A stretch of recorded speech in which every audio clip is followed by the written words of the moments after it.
Hello friend, welcome to my রোমানাস kitchen. আজকে আমি তোমাদের জন্য এনেছি মুরগির রোস্টের রেসিপি। আজকের রেসিপিতে আমি কোনো টক দই ব্যবহার করিনি। এখানে আমি মুরগির রোস্টগুলোতে হলুদ, লবণ এবং শুকনো ঝাল মিশিয়ে এগুলোকে ভালোভাবে তেলে ভেজে নিচ্ছি। বেশ কড়া করে মুরগির রোস্টগুলোকে ভেজে নিতে হবে। দেখতেই পাচ্ছ বন্ধুরা কেমনভাবে ভেজে নিয়েছি। ভাজা হয়ে গিয়েছে আমার মুরগির রোস্টগুলো।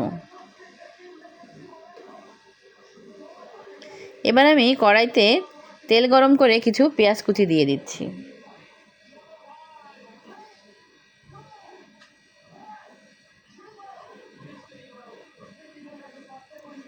দিয়ে দিলাম কিছু গরম মশলা, এলাচ, লবঙ্গ, দারচিনি দিলাম।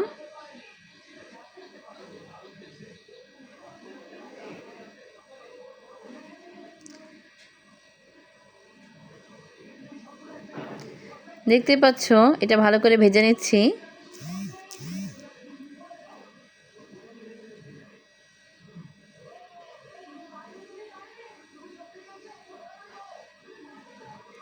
এবার এর মধ্যে দিয়ে দিচ্ছি কয়েকটি তেজপাতা। খুব ভালো করে আমি এখন পেঁয়াজগুলোকে ভেজে নিব। পেঁয়াজ একটু বেরেস্তা করে নিলে রোস্টটা খেতে অনেক সুস্বাদু হয়। এখন এর মধ্যে দিয়ে দিয়েছি রসুন বাটা, জিরে বাটা, আদা বাটা এবং শুকনো ঝাল বাটা।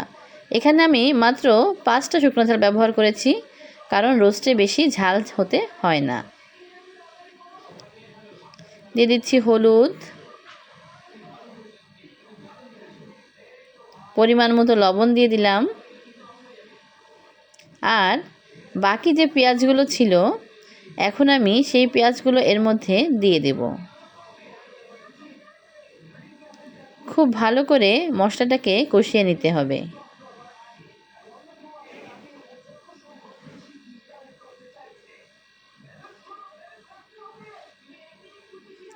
মনে হচ্ছে আমার কাছে তেলটা একটু কম হয়েছে, তাই আমি আবার একটু তেল দিয়ে দিলাম। আমি কিন্তু এখানে 5টা-6টা পেঁয়াজ কুচিয়ে নিয়েছিলাম, 4টা-5টা রসুন নিয়েছি, 5টার মতো শুকনো ঝাল নিয়েছি, একটু জিরে বাটা, একটু আদা বাটা দিয়েছি। এবার আমি এর মধ্যে ভেজে রাখা রোস্টগুলো দিয়ে দিচ্ছি।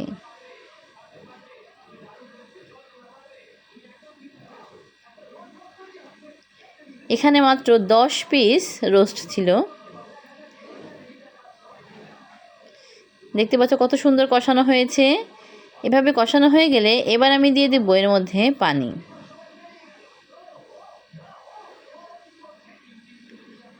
দেখো বন্ধুরা, দেখো আমি কি পরিমাণ পানি দিয়েছি। আরও একটু পানি দিতে হবে। রোস্টটাকে সুন্দর মতো তৈরি করে নিতে গেলে আমাদের আরও একটু পানি দেওয়া লাগবে। আমরা পানি দিয়ে দিলাম। এই পরিমাণ পানি দিলেই আমাদের রোস্টটা হয়ে যাবে। আমরা এর মধ্যে কি দিচ্ছি দেখো, সেই গোপন টিপস, কিছু শুকনো ঝাল ফালি করে, কাঁচা ঝাল ফালি করে রেখেছিলাম, সেগুলো দিয়ে দিয়েছি হচ্ছে ঘি, 1 চামচ ঘি। এবার আমার সেই গোপন টিপস, টক দই ছাড়া কিভাবে আমি রোস্ট তৈরি করেছি দেখো। এই যে এখানে আমি গুঁড়ো দুধ দিয়েছিলাম, একটু তেঁতুল দিয়েছিলাম। গুঁড়ো দুধ আর তেঁতুল এটাকে মিশিয়ে আমি তৈরি করে নিয়েছি টক দই।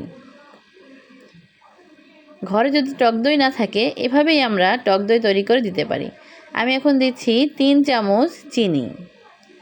যেহেতু একটু টক মিষ্টি ঝাল ঝাল হবে আমার রোস্টটা, এজন্য আমি 3 চামচ চিনি দিয়েছি। এবার আমি ভালো করে এটাকে নেড়ে দিচ্ছি, ঢেকে দিলাম।